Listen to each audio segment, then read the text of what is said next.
Kenapa menjadi seksi Indonesia? Amerika, Australia, dan Britain, Inggris, itu mereka punya aliansi namanya AUKUS.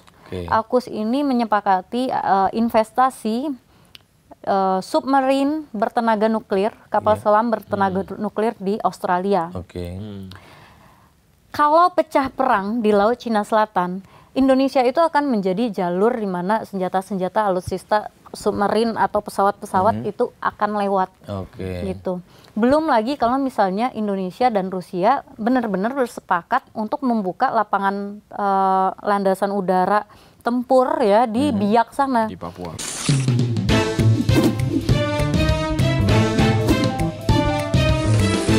To the point aja. Tapi Ulta gini, saya coba memahami teman-teman anak muda yang bergerak ya, cukup cepat lah ya. Memang itu dipicu oleh sebuah kondisi objektif ya, bahwa lembaga-lembaga negara kita itu agak lamban untuk merespon perubahan, tuntutan perubahan. Setuju nggak kira-kira Ulta? Enggak. Gitu? Enggak. Gimana? Lembaga-lembaga negara kita itu agak lamban dalam merespon perubahan. Tuntutan yang muncul. Tuntutan. Jadi kan aku jadi ingat Obama itu pernah diprotes sama mahasiswa dan dia balasnya kayak gini. Cara bernegara yang paling gampang itu memang dengan cara begitu. Kita ke jalan protes lalu kita meneriakkan ekspresi politik kita gitu. Tapi cara yang paling susah itu adalah benar-benar melakukannya dari dalam. Gitu. Karena itu ada proses yang harus dilalui sehingga menjadi undang-undang, sehingga menjadi hukum, sehingga menjadi aturan, kebijakan dan segala macam. Itu kan ada proses-prosesnya. Belum lagi kalau misalnya negara kita ini punya multi party yang kayak harus bernegosiasi dengan ini itu gitu. Jadi menurutku tidak lamban juga gitu. Cuman ada proses yang memang harus dilalui gitu. Dan sejauh ini Presiden menurutku responsif banget loh. Misal nih Mas Izin, Presiden dalam satu hari mengumpulkan semua ketua partai, ya kan? Dan mereka bisa setuju bahwa ini dipecat, ini dipecat. Iya, itu oke. Lalu Presiden bilang reformasi Polri karena ada pelindasan itu benar.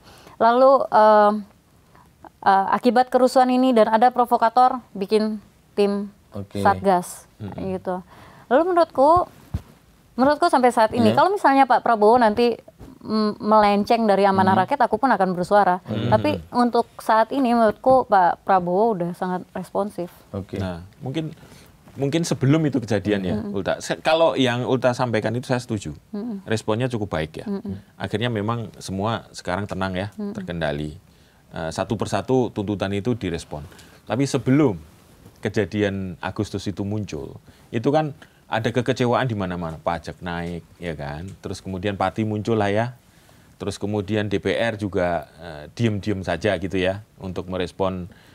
Kan kita menganut paham gini, no viral no justice gitu ya. Nah itu yang jelek iya, maksudnya itu. Gitu. Kira-kira gimana kalau itu? Apakah harus kayak gini dulu sehingga Presiden menjawab, maksudnya kayak gitu? Iya. Kan instan dan shortcut ya sebenarnya. Ada dua sisi kalau aku.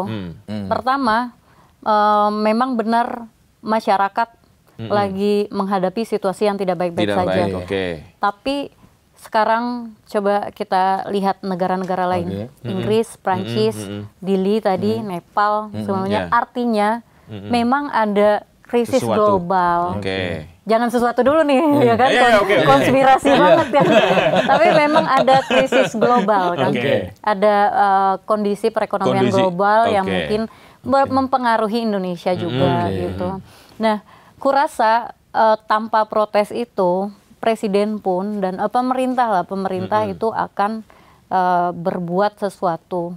Cuman yang ku perhatikan pemerintah itu saat ini propaganda itu penting, propagandanya kurang, narasinya kurang. MBG itu sudah memberikan makan anak-anak Indonesia 5 kali seminggu, setiap hari, ya seminggu tapi terus-terusan gitu.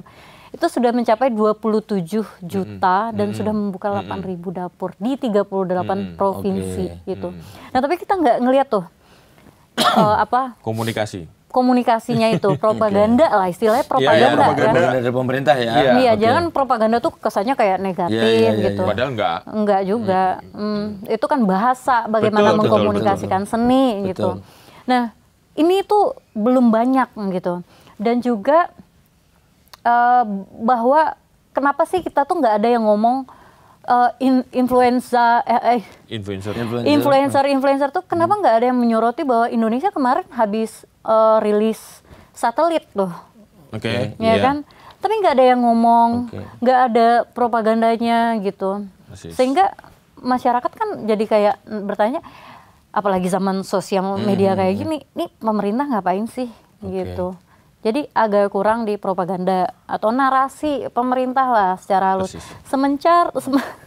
Sementara propaganda negatif itu dari luar itu masif banget gitu. Nah, jadi memang ini frekuensinya kalah banget ya. Nah, jangan-jangan kalau kita ngurut tadi ya, ada juga yang masuk proksi kita, termasuk apa sih istilahnya ya? Komunikasi propaganda yang kurang ini ada juga yang bermain di situ. Sangat ada. Mereka, jadi kita di tim Zero Nine itu kita mengumpulkan data. Aku pun sudah berteriak ini dari, tapi karena aku bukan influencer ya, jadi kurang didengarkan. Jadi mungkin benar juga tuh no viral no justice. Jadi viral dulu baru nanti didengarkan gitu. Jadi beberapa bulan yang lalu, dari bulan Juli kita lihat ya, itu ada 20 ribuan akun yang akunnya tuh asli tapi palsu gitu. Jadi kesannya kayak dia aktif, tapi kita tahu ini kok posting cuma repost doang gitu, nggak ada ini. Itu dari beberapa bulan yang lalu tuh memainkan isu. Awalnya tentang bubarkan DPR, habis itu mainkan tentang anggota DPR gini-gini, sampai di Agustus itu turunkan Prabowo. Gitu. Ada suara itu. Nah, jadi mereka memainkan algoritma ini untuk pengkondisian ya? Iya, namanya kita panggil kan kalau di intelijen tuh prakondisi gitu. Jadi udah ada prakondisinya ini. Nah, influencer-influencer ini yang bahkan teriak-teriak dari luar negeri itu, seperti yang aku bilang tadi, hanya pion yang digerakkan. Dan kebetulan dia menguntungkan bagi orang yang berkepentingan ini, maka dinaikkanlah itu gitu loh. Padahal mungkin ya Pak Izin, itu banyak yang bikin kayak dia juga. Tapi ya mungkin dia lagi beruntung dia yang dinaikkan gitu.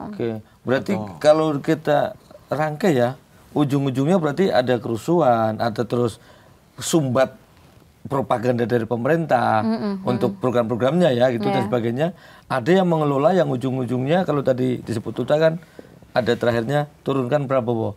Jadi ada proksi-proksi itu juga memang endingnya untuk gulingkan Prabowo. Menggulingkan pemerintah gitu kan. Ya kalau misalnya di pemahaman saya kenapa mereka tidak mau dengan pemerintahan sekarang ya karena geopolitik lagi gitu. Ya, sama kasusnya dengan dulu Pak presiden pertama Jokowi dengan presiden kedua gitu kan. Soekarno sama Soeharto ya. Jadi tidak terlepas dari geopolitik global ya. Karena ini forumnya agak serius, aku pengen bilang sebenarnya sesuatu yang kupahami sepertinya kayak gitu kejadiannya. Di negara kayak kita ini kalau ada pemimpin itu hanya dua macam. Yang pertama pemimpin yang hanya ingin mempertahankan kekuasaannya, berhubung kita demokrasi dan kita cuma ada 2 periode, itu aman dan lancar hingga akhir soft landing gitu. Yang kedua adalah pemimpin yang benar-benar tidak bisa berkompromi dengan asing, sehingga dia akan mengalami gejolak terus di masa kepemimpinannya. Yang kulihat Pak Prabowo itu agak susah diatur sama asing. Gitu. Jadi banyak kepentingan asing itu tidak terakomodir di Indonesia. Dia ingin memajukan, beliau ingin memajukan kepentingan beliau kepentingan ya negara yang beliau pahami gitu. Cita-citanya itu ya sampai ini ya. Jadi tidak bisa diatur lah gitu. Nah ini beliau akan menghadapi susah diintervensi lah gitu kira-kira ya.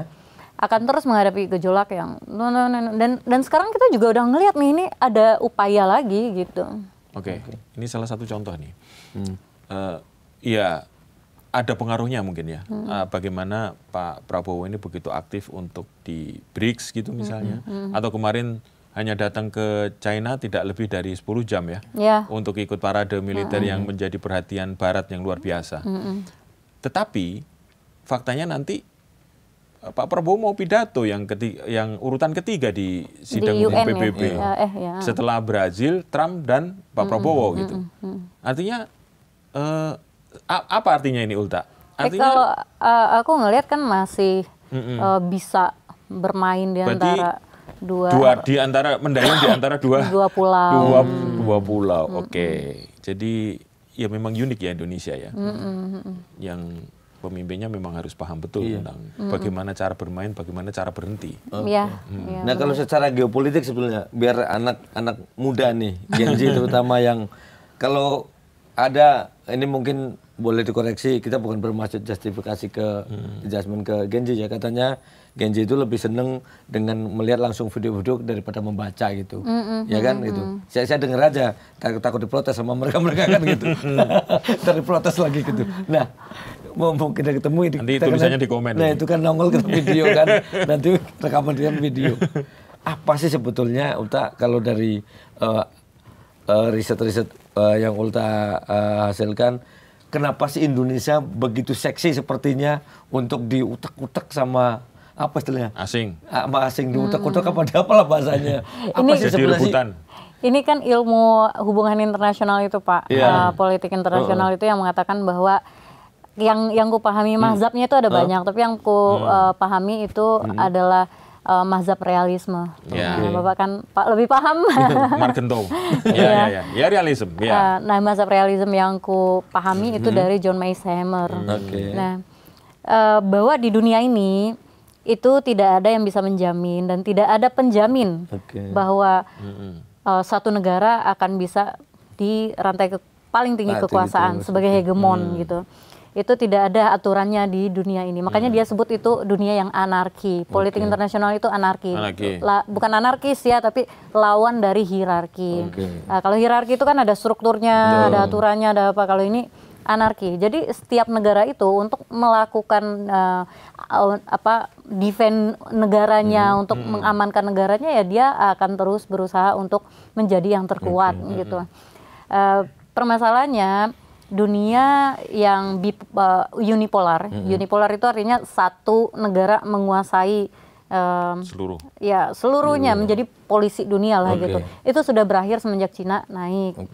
Dulu sempat kita bipolar. Bipolar itu dua negara ya, USSR sama Amerika. Nah, USSR ini runtuh di Desember 1991 dengan banyaknya pecahan negara-negara waktu itu. Kemudian Amerika mengisi sebagai negara satu-satunya yang terkuat dan di situ kita masih aman gitu. Nah, sekarang posisi politik internasional tuh bergeser ke multipolar. Ada yang paling terkuat sekarang ya Cina. Secara ekonomi. Lalu Amerika, kemudian Rusia. Yang paling lemah di antara terkuat gitu loh.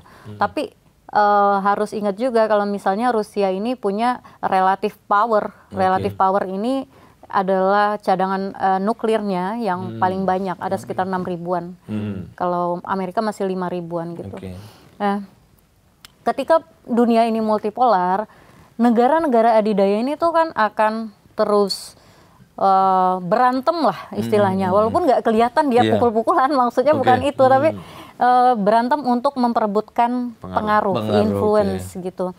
Nah, di zamannya Pak Jokowi itu menahan diri untuk menyatakan bergabung dengan BRICS. Walaupun niatnya sudah disampaikan, tapi BRICS meminta ada surat resmi pernyataan niat itu. Nah, itu ditahan sampai akhirnya Pak Prabowo yang merealisasikan. Di situ kan sudah menjadi sinyal, apalagi Pak Prabowo datang ke Rusia dan lebih memilih datang ke Rusia dibandingkan G7 waktu itu kan sudah menjadi sinyal juga. Dan utusan khususnya Rusia juga sudah bernegosiasi dengan Menhan kita tentang bagaimana membuka kerjasama yang lebih produktif antara militer kita dengan militer mereka gitu. Kenapa menjadi seksi Indonesia? Amerika, Australia, dan Britain, Inggris, itu mereka punya aliansi namanya AUKUS. AUKUS ini menyepakati investasi submarine bertenaga nuklir, kapal selam bertenaga nuklir di Australia. Kalau pecah perang di Laut Cina Selatan, Indonesia itu akan menjadi jalur di mana senjata-senjata alutsista submarine atau pesawat-pesawat itu akan lewat. Gitu. Belum lagi kalau misalnya Indonesia dan Rusia benar-benar bersepakat untuk membuka lapangan landasan udara tempur ya di Biak sana. Di Papua. Sedangkan Biak itu sangat dekat dengan ya Guam. Ya di mana bukan troops Amerika ya. Semacam stationnya Amerika ada di situ dan juga dekat dengan Australia. Nah, itu kan Indonesia ini menjadi seksi. Nah, itu saya ngelihatnya kayak gitu secara geopolitik. Dan juga Indonesia ini secara ekonomi sangat dekat dengan Cina juga. Salah satu penerima Belt and Road Initiative Funds juga kan melalui kereta cepat dan lain sebagainya gitu. Berarti sebetulnya kalau ngerangkai dari ceritanya si Ulta tadi ya, Indonesia ini akan terus diusah diganggu-ganggu terus ya dengan ragam cara, Bro ya. Apapun itu. Jangan-jangan ya. Kalau salah dikoreksi, namanya juga mau nanya. Saya belum pernah riset, mumpung ada yang udah riset gitu loh. Ada kok nggak selesai waktu itu. Ada kita ngundang Bang Ali Ngabalin soal ijazah kok nggak selesai malah makin rame ijazah Jokowi. Kata Bang Ngabalin ini ada proyek besar di balik ini. Pak Jokowi pernah mengatakan bahwa ada orang besar di balik ini. Ini sebetulnya apa memang sengaja biar ini gaduh ini dipelihara oleh sekali lagi proksi itu yang sekarang juga akhirnya Pak Prabowo juga ganggu atau sebetulnya ini nggak ada kaitan sama sekali? Kalau kaitan aku lebih melihatnya kalau dari narasinya Abang tadi upaya untuk mengalihkan isu itu mungkin ada gitu. Tapi kalau misalnya ada orang besar ini siapa, aku nggak ngerti itu siapa. Tapi kalau kegaduhannya itu yang dipelihara, kegaduhan itu dipelihara sangat mungkin. Gitu.